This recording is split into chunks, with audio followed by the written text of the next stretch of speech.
All right, very excited to talk to our next guest, longtime friend of the show and always throwing fun on your career, dangerous Dyah Davis. He is going to be back in action coming up on October 8th at the Delray Beach Tennis Center.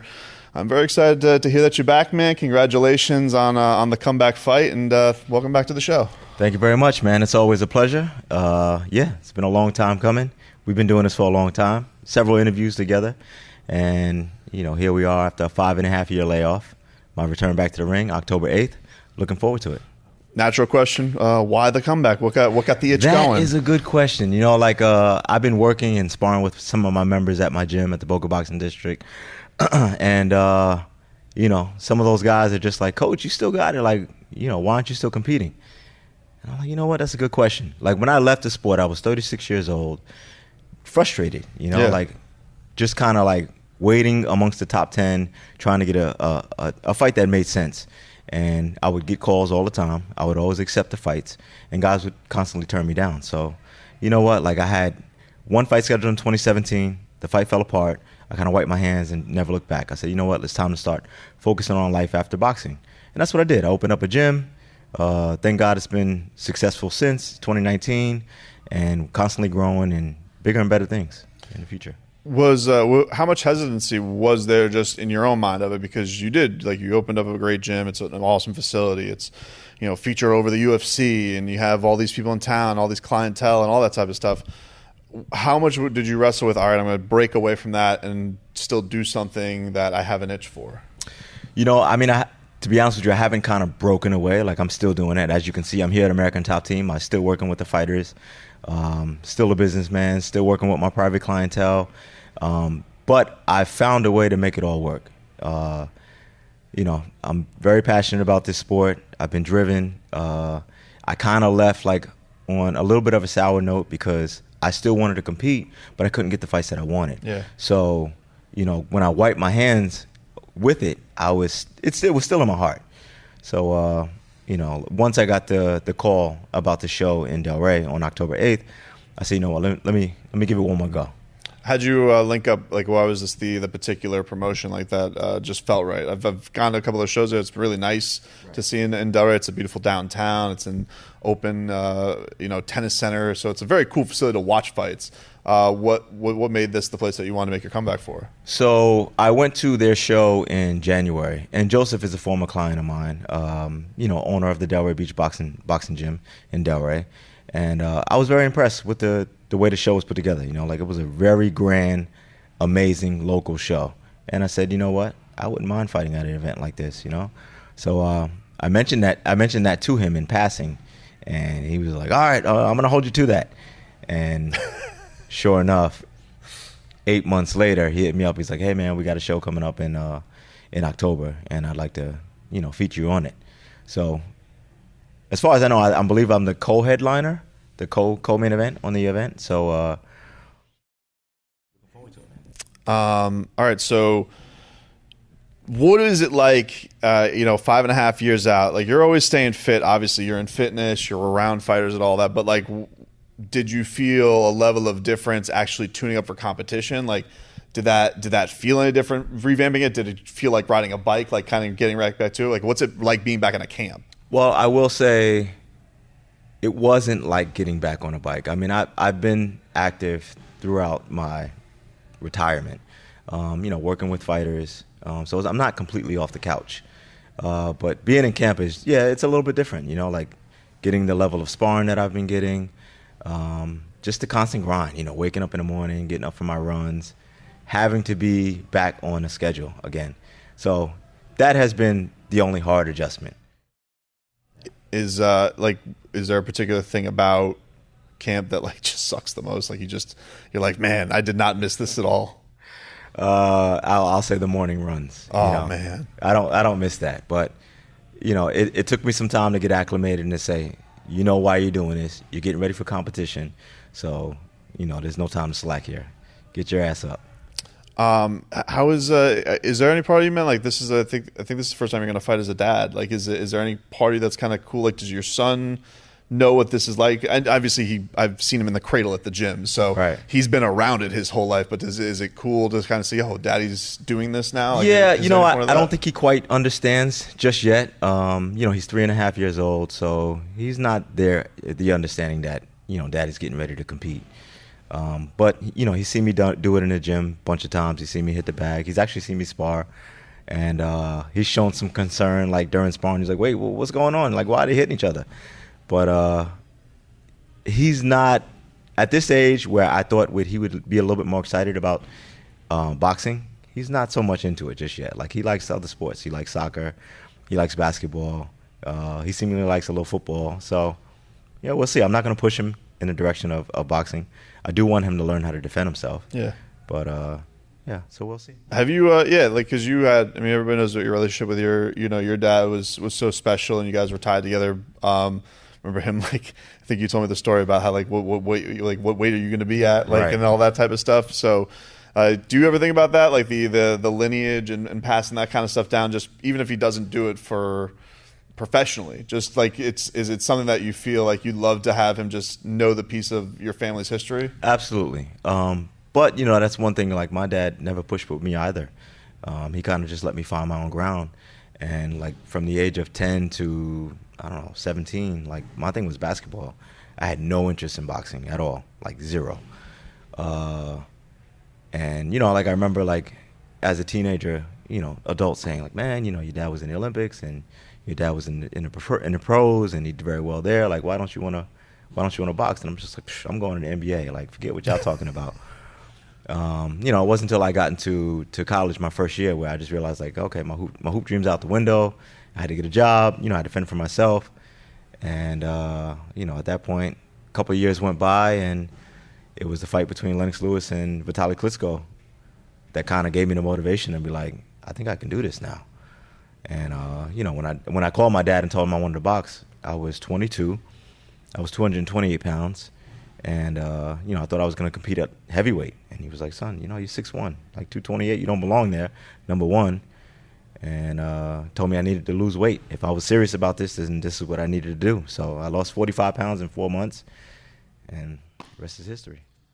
From your standpoint, like, when you were not competing, you know, running your business, all that type of, was, like, how many times did you feel that itch to want to come back? Like, was it something that was frequent? Were there years where it wasn't there, years where it was in? Like, how often did you find yourself saying, man, I'd at least want one more? Because I know, like, the last one didn't go out on your terms because the fight got just canceled. You trained for this date, and then all of a sudden, boom, not there. Right. So you never got the ending, or you never got to kind of go out on your terms. It wasn't in your control. So, like, how often did you think about, man, I really just want to get at least one more that would just at least be on my terms? Yeah, so I had 3 fights in 2016, hoping that would land me a call for a bigger fight.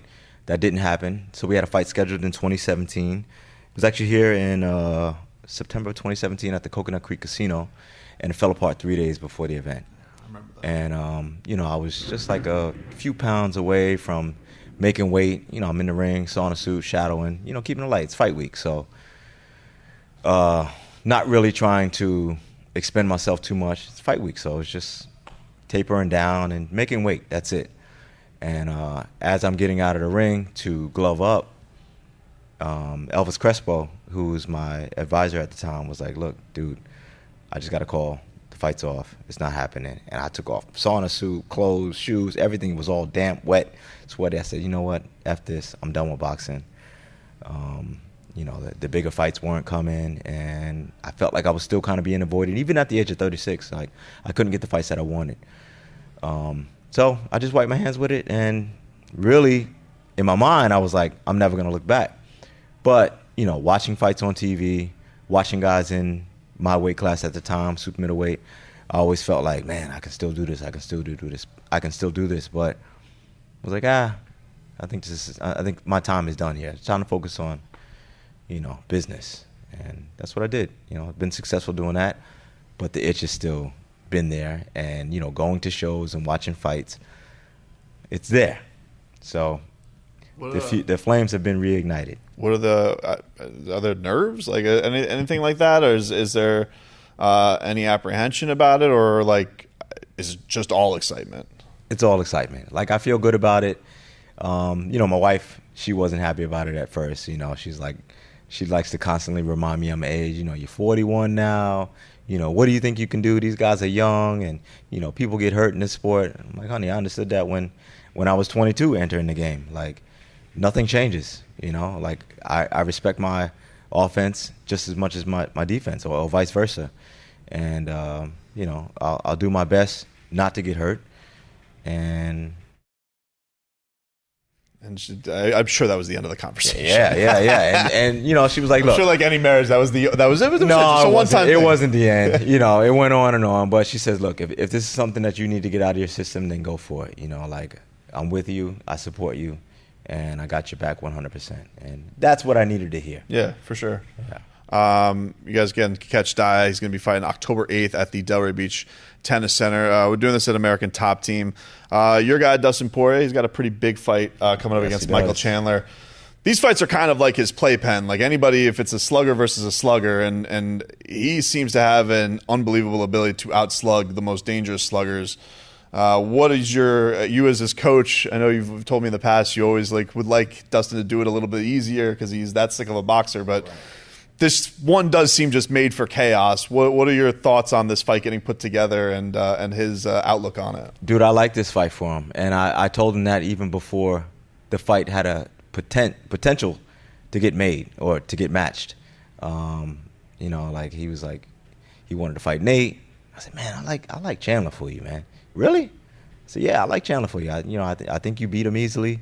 I won't go into how he beats him, but I think you beat him easily. I think you outclass him. I think you've got all the skills, and you got all the attributes to do it. So I hope that fight get made for him, and it actually did. So yeah, like why is he so good at that? I guess just handling chaos in fights. He seems to be in a sport of savage people. He seems to be just the most savage. Why do you think he's got that fight? He's always in a fun fight. He's a fighter, man, and he doesn't mind putting himself in bad positions, which is what I don't like about what he does. He puts himself in bad positions, which makes for a fun and entertaining fight. But he's very smart. He's got a very high fight IQ, and that's why I'd like to keep him in that space. But he's an entertainer as well. It's in his heart. It's what he likes to do. It seems impossible that fight's not going to be entertaining. Coming up this week, if I can get an expert opinion on this, Canelo Triple G3. How do you see that one going down? I mean, I know everyone's in favor of Canelo. He's got a burning desire to get back into the winning circle. But for whatever reason, I'm pulling for the old guys, man. I'm pulling for Triple G. I think the 40-year-old man gets it done. Do you think there's a thing, like, no matter what age are, there's still, like, he's had success against him, even in, like, the fights being close. Right. Everybody thought that he won the first one. Second one was super close. I thought he won the first one. But, like, do you think that can always carry over if you feel like you have a good success rate against a guy, even with age? If you feel like you got a style that really bothers him, do you think that's always going to carry over for a guy like Triple G? Absolutely. Although he hasn't looked great in some of his recent fights, I think Canelo is the perfect hype man for him. I think that's the guy who really makes him dig deep, makes him want to win, makes him go out and perform.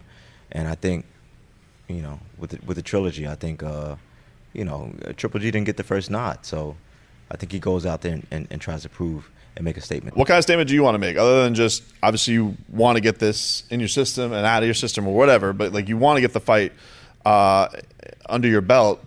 What do you want to, I guess, prove to yourself? What do you want to show skill-wise in the ring? Like, what are your goals out of this thing? I think my goals are, I would love to show the fans that I still have it. I'm not necessarily looking to go out there and put on a knockout performance. I would love a knockout, absolutely. But I've always been a boxer puncher. And I still want to show that even at this age, I still have the same skill level. I can move just as well. I can outsmart my guy. I can outwill my guy. And at the end of the day, get the stoppage. And I think that's what's going to happen come October 8th. I don't see why it doesn't happen. And we'll see what happens after that. Well, everybody in South Florida, get on out to the Delray Beach Tennis Center. It is a really, really fantastic venue to watch an event. They do put on a good event. That entire crew there, and Dyah Davis is going to be thrilling to see you back in the ring, man. I'm very happy for you. I'm glad you're getting to do something that you want to do, and that it's going to be fun to see you back in there, man, for sure. Absolutely, man. Thank you very much. I mean, that's what life is about. Absolutely. Doing things that you want to do. Yeah, absolutely, absolutely. Is there a best way people can get tickets or anything like that? Do you handle that? Do you? You can get tickets through a link in my bio on my Instagram. So if you follow me on Instagram, Dyah_Ali, and that's where you can get tickets. Perfect. All right, go get them out there. October 8th. Check them out, Delray Beach Tennis Center. Dyah, thanks for the time, man. Really appreciate it. Absolutely, man. Always a pleasure, brother.